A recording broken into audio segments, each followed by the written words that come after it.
Wow!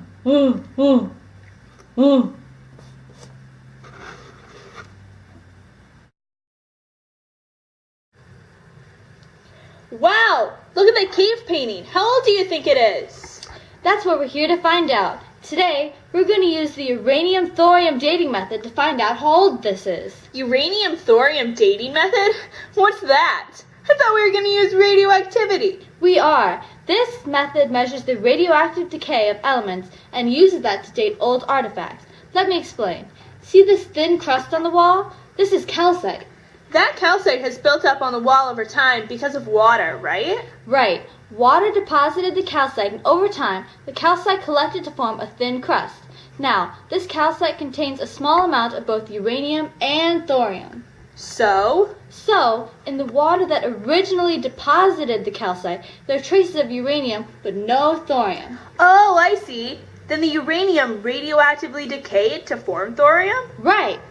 But how does this help us date the cave art? Each radioactive element, like uranium, has a half-life that we can use. Half-life? You lost me. Okay, an element's half-life is the amount of time it takes for half of the thing to break down. Take a chocolate bar, for example. Let's say a chocolate bar has a half-life of 10 years.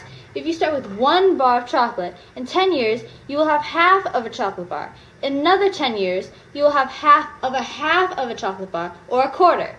But where does the other half go? It can't just disappear. No, it can't. In the chocolate bar example, you would have eaten the chocolate. But in a real-world model with uranium decaying over time, the other half is turned into thorium. Oh, I get it. As the uranium decayed on the wall, it turned into thorium. Since we know the half-life of the uranium, or how long it will take to decay 50%, we can compare this to how much thorium is left on the wall and estimate how long it's been decaying, or how old it is. Bingo!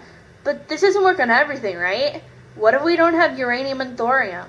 Actually, the uranium-thorium dating method is only one method out there.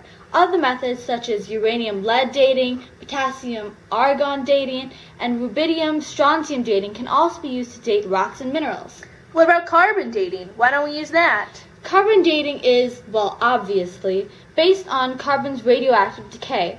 All living things contain carbon. Therefore, it is the go-to method to date 1,000-year-old trees, fossils, bones, etc. However, the pigments used in prehistoric times were most often made by crushing rocks.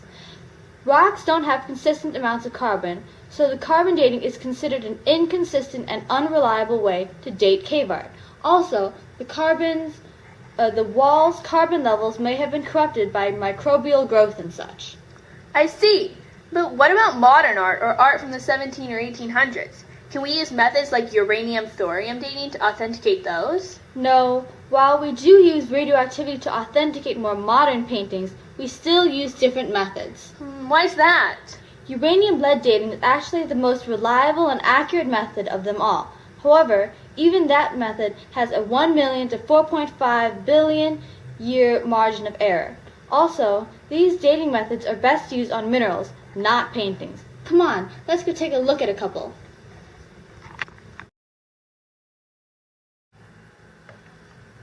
So what are we doing at the art museum? Believe it or not, a lot of these paintings were first authenticated using radioactivity. Radioactivity? Wouldn't that have damaged the paintings? No. One way to authenticate paintings is by using the X-ray fluorescence spectroscopy, or XRF. XRF can analyze the mineral components found in paint pigments, drawings, and photographs. It also works on three-dimensional objects such as pottery and glass without touching the surface of the examined work. But how does it work? Under the XRF, X-rays cause the atoms in the paintings to eject inner shell electrons when they hit it. The XRF can then identify a vast number of elements simultaneously, making it an excellent way to fingerprint all kinds of material. But how does this help us? Using the fingerprint of the artwork, art historians and scholars can understand what artistic materials and supplies were available during a certain time period. The fingerprint can also be compared to other pieces of work from the same time period, telling whether it is actually from that time or if it is just a forgery.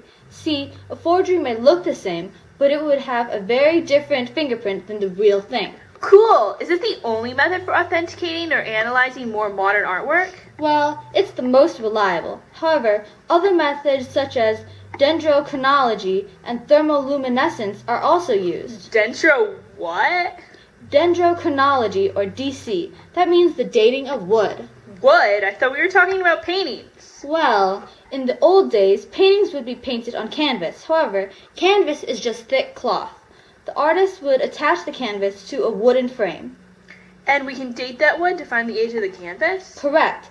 DC dates wood based on the analysis of tree ring patterns. As you know, you can tell a tree's age by the number of rings it has. The DC uses this to determine the historical period and geographical region the wood originated from. What about the other method, the thermo one? Thermoluminescence, or TL. TL is used for pottery. When pottery is first made, energy absorbed from the ionized radiation frees electrons to move throughout the pottery. Some of the elements are trapped at imperfections in the material.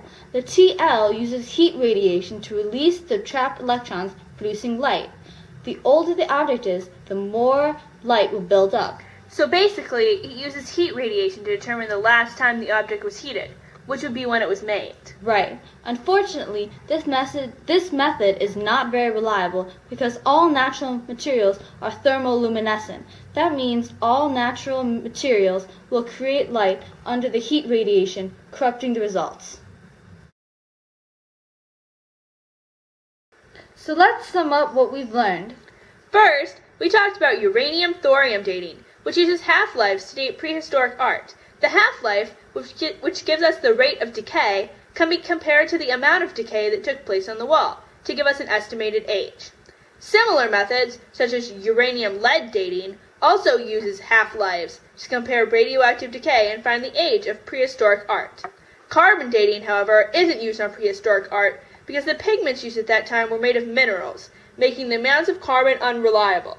Next, we visited some more modern art. Right. We learned about XRF, which uses X-rays to measure the elements in the object.